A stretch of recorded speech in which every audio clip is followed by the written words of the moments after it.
Жоре, И време да пристъпим към нашата рубрика. Рубриката се казва Ирина Цонева пътува. А това е най-приятното изживяване, което Ирина Цонева, нашия топ-репортер, може да прави в свободното си време. Да пътува, да покорява светове, да открива нови и нови дестинации.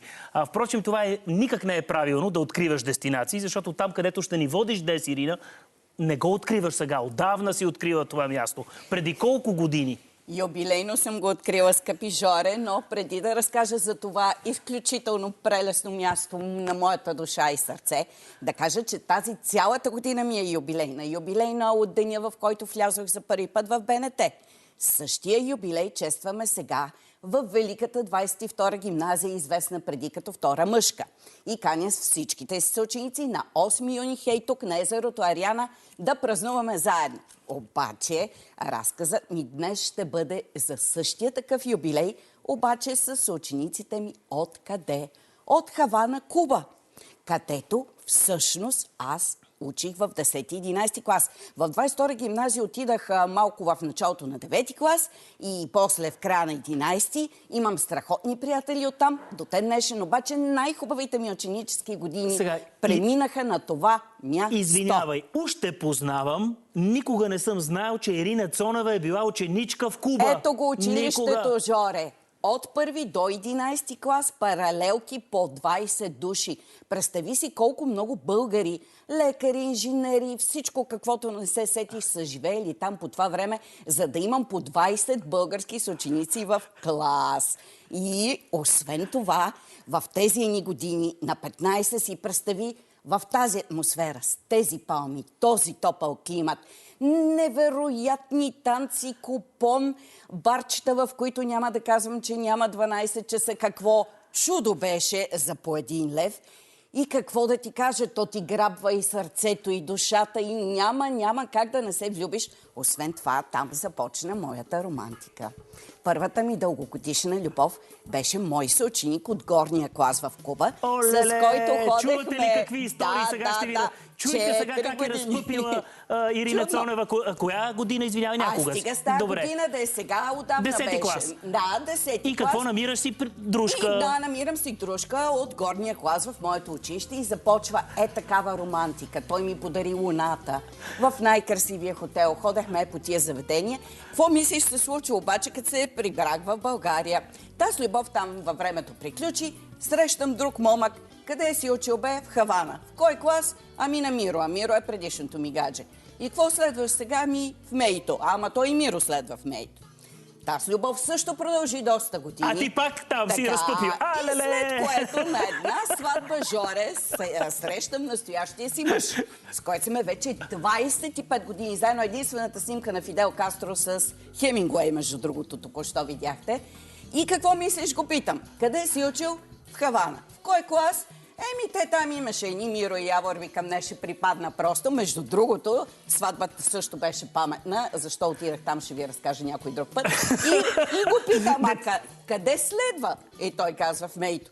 И аз вече реших, че това е моята съдба и така 25 години. Това не е възможно. Това е филм. Това е филм, Три поредни любови на Цонева са от Куба, от Хавана. В Куба. Няма да ти казвам какъв базик настъпва, че там имаш още двама приятели в този клас, но оцеляха.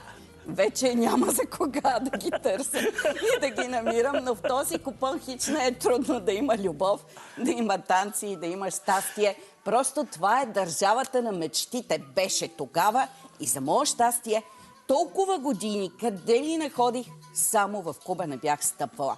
И най-после тази мечта я сбъднах на тази романтика, на тези залези, за които сега ще ви разкажа чудеса. И за историята, и за красотата, и за всичко, което всъщност съдържа любовта на моя живот, в която всички се влюбват. Да видим. С един изгрев над кубинската столица от терасата на емблематичния хотел Хавана Либре започва моят разказ. С невероятна гледка към морето, крайбрежния булевард Малекон и, разбира се, легендарния хотел от среща Национал, който пази спомена за визитите на десетки звезди на киното, театъра и музиката, на световни политици и спортисти. Построен през 1930 и до днес той продължава да е любимо място и за местни, и за туристи. А в разкошното му фоайе се пазят снимки с любимите кулинарни специалитети на елитните му гости. Прекрасни градини, музика на живо всяка вечер и нощен бар паризиен с програма, която мнозина предпочитат дори пред известната Тропикана.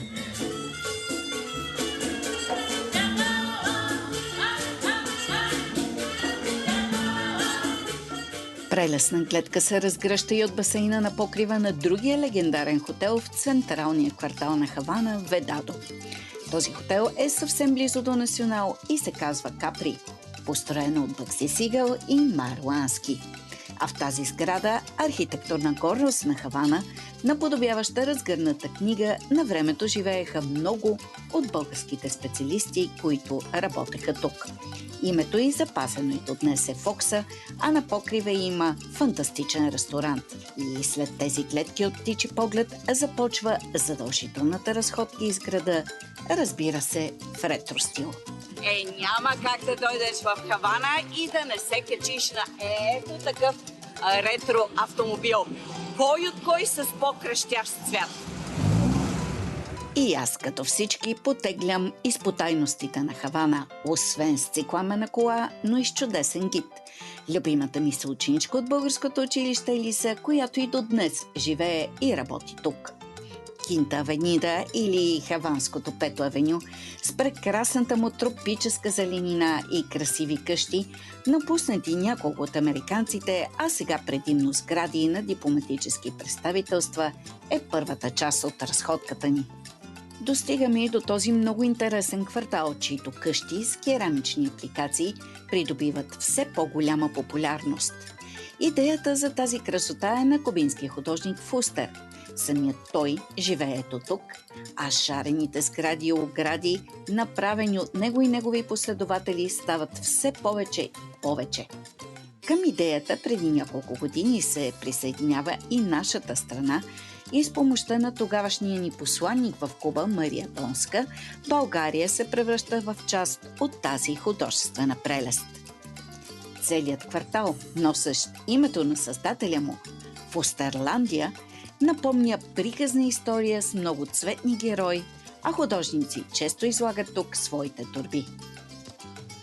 Здравейте! Добре дошли в нашата Фустерландия. Много е яко тук, нали? Има всичко – сувенири, картини. Самият аз съм художник. Импровизираната ми галерия е ето там. Нашата любима музика е в картините ми. Румба, салса и кубинските красавици, разбира се. Ето ги. Прекрасни са, нали?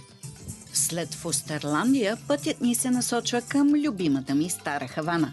От 1982 година тя е част от световното културно наследство на ЮНЕСКО.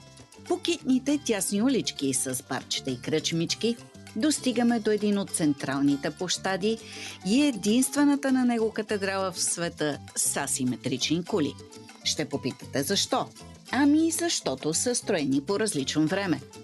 Тук атракция са и тези прелесни дами с традиционно облекло, без които няма нито една снимка в социалните медии с адрес Стара Хавана.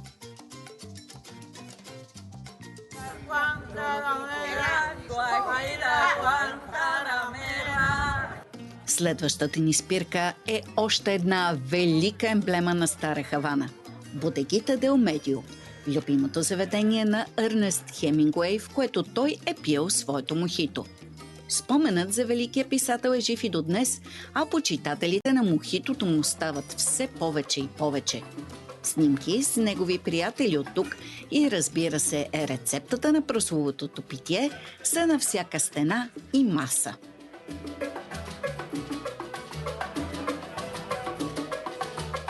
Съседните барчета не остават по-назад от към купон и чудно вкусни кубински кулинарни специалитети.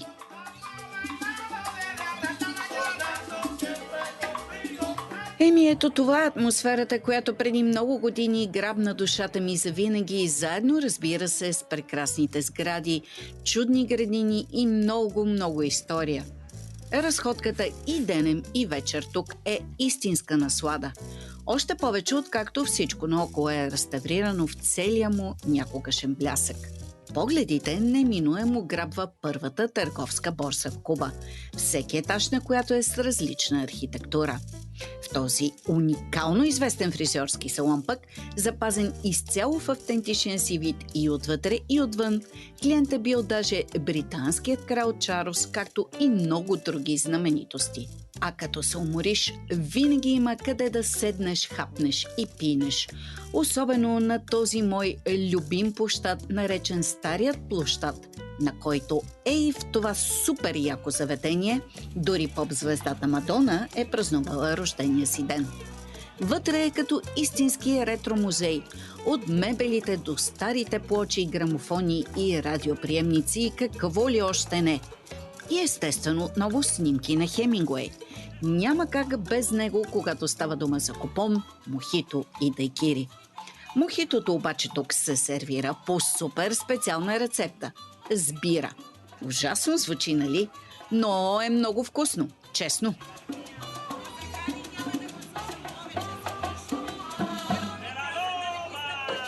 Много трудно ми е да кажа дали на светло или на тъмно повече ми харесва тук.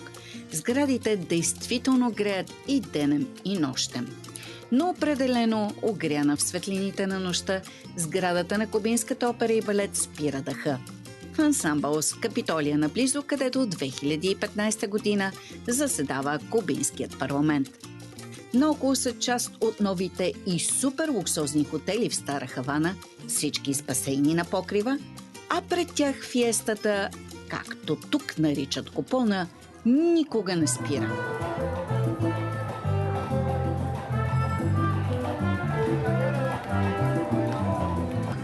И за финал от Хавана, разбира се, другото любимо заведение на Хемингуей – Флоридита, където пък е пил любимото си дайкири. Танците по подразбиране са задължителни.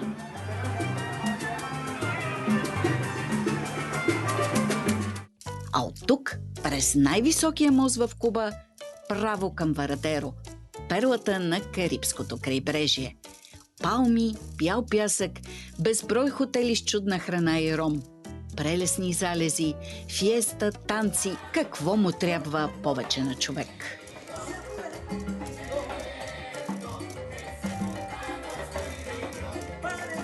Даваме цялата любов на нашите клиенти в добавка с много комфорт, забавления и денем и вечер, прекрасен океан и разкошно време през цялата година. И за влюбени двойки, и за семейства с деца. Тук има всичко, за което са мечтали. Традиции, култура, натурална природна красота и невероятна кухня. Със сигурност сте чували и недобри неща за Куба, но който я види отблизо, се влюбва завинаги. Просто няма как да е другояче. Хората също са много отворени, много обичат българите. Тук може да се почувствате наистина силно обичат. И ако Варадеро е перлата на крайбрежието, то тази къща-музей, построена от аристократа Дюпон дю Намур, е перлата на самото Варадеро. Всичко тук, от старинното фоае до разкошните мебели, картини, стълбища, орнаментика, е уникално. Къщата има само 6 ексклузивни стаи за гости и фантастичен ресторант, който е един от най-известните в Куба. Освен паметник на културата, тъй наречената Ксана Доменшана и клубна къща, на прекрасното игрище за голф, която има и добавка прикъсен бял плаж и море с преливащи тюркоазени нюанси. И за финал, ако са ви останали още сили, една от атракциите на Варадеро е целодневната разходка с катамаран до Кайо Бланко, Белият остров, където може да се насладите на прекрасен купон на борда, а на брега и на прочутите кубински омари, лангусти и отново на тюркоазеното море отпред. С една дума, приказка без край. Да, една незабравима кубинска приказка без край. Една карибска разходка на Ирина Цонева с толкова емоция, с толкова впечатления през годините напред-назад до Куба и обратно. И нещо много важно, Жора, аз пропуснах да кажа, то остави любовта. Ами настоящия ми кум и той ми е съученик от Куба, друго няма да продължавам повече. Още Куба е в моето сърце и душа, само не знам защо толкова години не бях ходила там. Ами всъщност това е наистина една от световните емблеми за туризма. Мнозина обаче казват, Куба вече не е това, което беше. Да ти кажа, от това, което видях, вече пак е това, което беше, защото имаше няколко години, особено покрай ковида, просто наистина не е имало какво да се еде, дори в най-скъпите хотели и ресторанти. Сега е окей. Уважаеми зрители, прелесно е. Много българи избират тази далечна дестинация Куба и се радвам, че ние успяхме също да ви доближим благодарение на пътешествията на Ирина Цонева. Ами добре, благодаря ти, Ирина. Пак ще пътуваме скоро. Запази в тайна, ако иска следващата дестинация. Може да е на топло. Ще си избереш между екзотика и ски. Зависи от времето, че днеска беше много подходящо да сме на топло. Да, днеска е подходящо. Другия път тогава на студено ще караме ски, когато ти и където ти избереш. Благодаря ти още веднъж.